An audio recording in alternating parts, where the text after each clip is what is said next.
Sometimes, the screen of the mobile phone flickers, and the screen touch function is not working properly.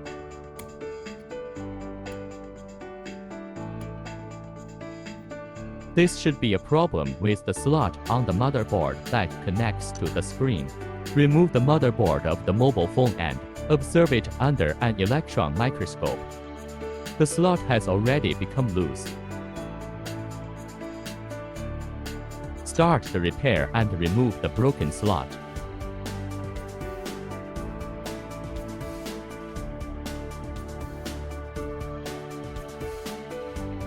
Clean the soldering joints of the slot.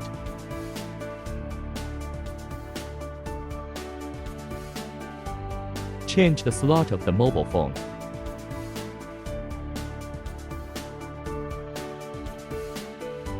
Install the motherboard of the mobile phone.